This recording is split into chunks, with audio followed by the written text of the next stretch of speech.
नमस्ते दोस्तों, मैं हूँ अंकिता जैन। आप में से बहुत लोगों ने मेरी किताबें पढ़ी होंगी और बहुत से लोगों ने हो सकता है ना मेरे बारे में सुना हो। मेरी अब तक 3 किताबें प्रकाशित हैं, ऐसी वैसी औरत, मैं से मातक और बहेलिए। आज हम यहाँ किताबों की बात करने वाले हैं क्योंकि किताबें एक ऐसी साथी होती हैं जो व्यक्ति को अकेले में भी कभी अकेला महसूस नहीं होने देती हैं। साहित्य तक ने बहुत सुंदर पहल की है जिसमें किताबों की चर्चा होती है, क्योंकि हम कोरोना काल में हैं और एक बहुत ही खतरनाक वैश्विक बीमारी से हम लड़ रहे हैं और फ्रंटलाइन वॉरियर्स तो अपना काम कर ही रहे हैं, डॉक्टर्स और पुलिसकर्मी और जितने भी ज़रूरी सुविधाओं में अपना योगदान देने वाले लोग हैं। लेकिन हमारी भी जिम्मेदारी है कि हम डरे नहीं, समझें बातों को, घर में रहें और स्वस्थ रहें, जितना भी हो सकता है सफाई से रहें। आज मैं यहाँ किताबों की एक कड़ी में आप सभी को जोड़ते हुए अपनी किताब बहेलिए का एक अंश पढ़ने जा रही हूँ। और ये जो किताब है बहेलिए, ये उन स्त्रियों के ऊपर लिखी गई है जिन्हें किसी न किसी तरह से, किसी न किसी रूप में किसी बहेलिए का शिकार होना पड़ा, फिर चाहे वो भावनात्मक रूप से हो, चाहे वो फिजिकल ट्रैपिंग हो, किसी भी रूप से। और ये ट्रैप करने वाला कोई पुरुष ही हो ये जरूरी नहीं है, ये कोई सिचुएशन हो सकती है, कोई महिला हो सकती है, कोई पुरुष हो सकता है, कोई भी चीज हो सकती है। इसकी एक कहानी है रहना बीती जाए, जिसका एक अंश मैं आप सभी को सुनाऊंगी।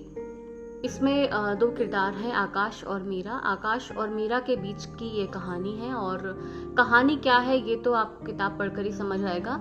लेकिन ये उस घटना के बारे में है जब आकाश से मिलने के लिए मीरा उसके पास आई है और दोनों जो हैं वो बहुत अलग अलग नज़रिया रखते हैं।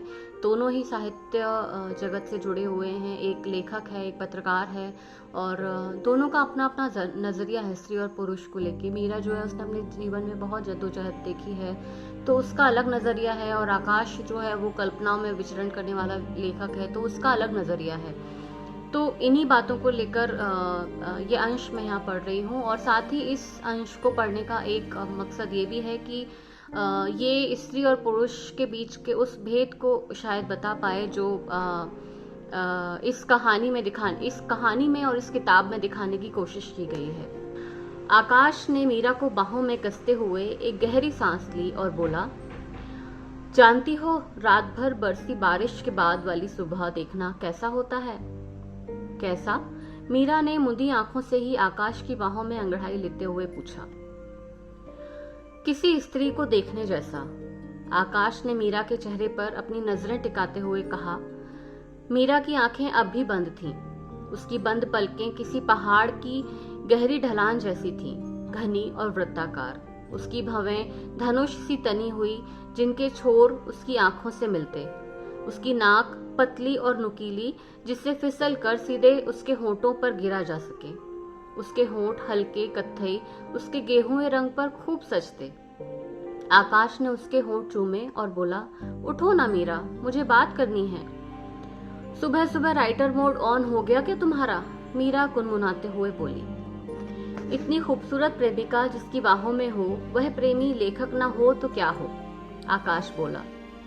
अच्छा रहने दो, तुम जानते हो मैं तारीफ सुनकर रिएक्ट करना नहीं जानती। तुम वही बता दो किस स्त्री की बात कर रहे थे? मीरा ने मुस्कुराते हुए कहा, मगर आंखें नहीं खोली। कैसे खोलती? मीरा को लग रहा था जैसे सुबह प्रेमी की बाहों में निर्वस्त्र सिमटा देख उसे अभी छेड़ेगी, इसलिए सुबह से आंखें चुराते हुए उसके उजियारे को अनदेखा कर बस वक्त की गर्माहट को अपने भीतर समेट लेना चाहती थी। मैं किसी स्त्री की बात नहीं कर रहा था, यह बता रहा था कि रात भर बरसी बारिश के बाद वाली सुबह देखना किसी स्त्री को देखने जैसा होता है। आकाश ने दूर आसमान में कुछ ढूंढते हुए कहा। स्त्री जैसा? मीरा आंखें खोलते हुए बोली। हाँ, स्त्री जैसा, आकाश ने कहा और आसमान में ही देखता रहा। कौन सी स्त्री जैसा? मीरा ने भी आकाश की नजरों का पीछा करते हुए आकाश में देखते हुए कहा। उस स्त्री जैसा जिसने विरह के लंबे अरसे बाद अपने प्रेमी से रात भर प्रेम पाया हो।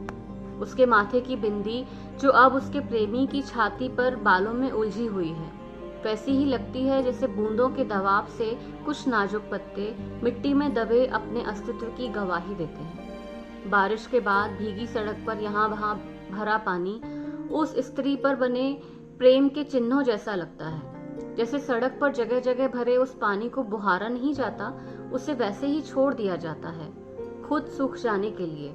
यदा कदा वहां से गुजरता कोई व्यक्ति उसमें छपाक कर जाता है, वैसे ही वह स्त्री अपने शरीर पर बने उन चिन्हों पर कोई मलहम लगा उनका इलाज नहीं करती। उसे उनमें दर्द नहीं, मिठास दिखती है। यदा कदा उसकी कोई उंगली शरीर से गुजरते हुए उन चिन्हों पर हाथ फेरकर प्रेम की गहराई में छपाक कर लेती है। आसमान जिसे अभी बादलों और कोहरे ने ढक रखा है, इसके पीछे सूरज है मगर धरती पर उसका होना नहीं दिखता। वैसे ही जैसे बिस्तर पर लेटी स्त्री के शरीर पर उसका पतला झीना साड़ीनुमा बादल आधे शरीर को ढके आधे को उघाड़े है, जिसमें से उसके शरीर का होना है तो मगर फिर भी नहीं है।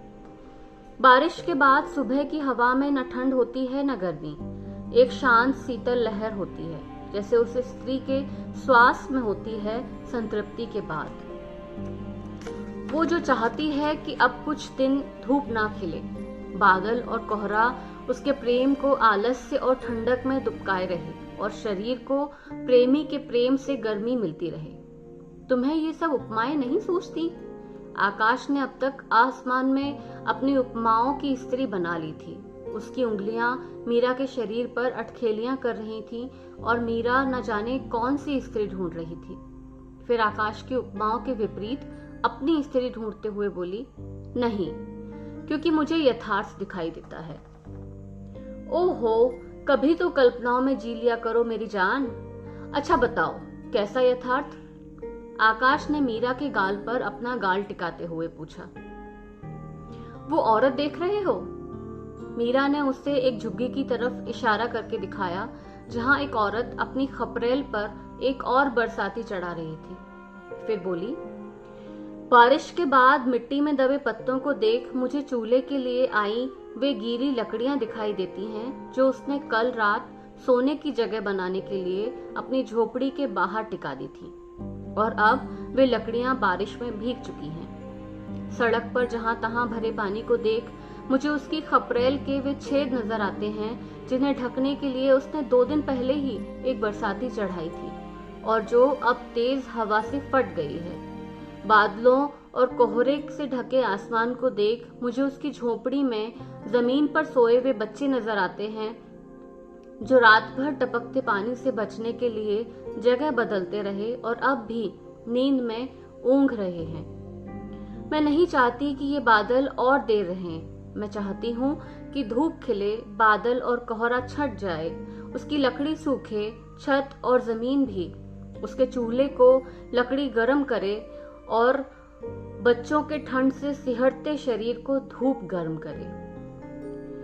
मीरा, मैं हमेशा तुम्हारे साथ रहना चाहता हूँ। आकाश जानता था कि मीरा की यथार्थ भरी बातों का उसके पास कोई जवाब नहीं, इसलिए उसने बात को बदलते हुए कहा, मत जाओ ना। जाना तो मैं भी नहीं चाहती, मगर नहीं गई तो फिर हमेशा साथ रहने का प्लान फ्लॉप हो जाएगा, मीरा हंसते हुए बोली थी। फिर पता नहीं क्या सोचते हुए कुछ देर की खामोशी के बाद बोली, आकाश, शादी के बारे में क्या ख्याल है? आकाश जानता था कि यह सवाल जरूर आएगा, फिर भी वह इस सवाल से भागना चाहता था। नहीं, ऐसा मत समझिए कि वह मीरा से प्रेम नहीं करता था या टाइम पास कर रहा है। वह तो मीरा से अटूट प्रेम के बंधन में बंध चुका है, मगर उसका शादी वादी में विश्वास नहीं। वह मीरा के साथ तो रहना चाहता है, मगर शादी करके नहीं, जबकि मीरा का लिव इन में भरोसा नहीं है। यह शायद उनके बीच पहली ऐसी बात हुई जिस पर दोनों के मत अलग अलग थे। आकाश ने जब इस बात का बहुत देर तक कोई जवाब नहीं दिया था तो मीरा रेडी होने का बहाना कर उठ गई थी। वह समझ गई थी कि आकाश फिल वक्त इस मुद्दे पर बात करने के लिए तैयार नहीं है और मीरा अनदेखा हो चुके सवाल को दोबारा पूछना नहीं चाहती थी। वह किसी पर भी, आकाश पर भी कभी दबाव डालकर कुछ नहीं कराना चाहती थी। जो सहर्ष न हो वह प्रेम और सुख का भोगी नहीं हो सकता। कुछ इस तरह की विचारधारा वाली मीरा उस दिन वापस जयपुर चली आई थी। दोस्तों, मुझे उम्मीद है आपको किताब का यह पाठ पसंद आया होगा। तो बने रहें साहित्य तक के साथ।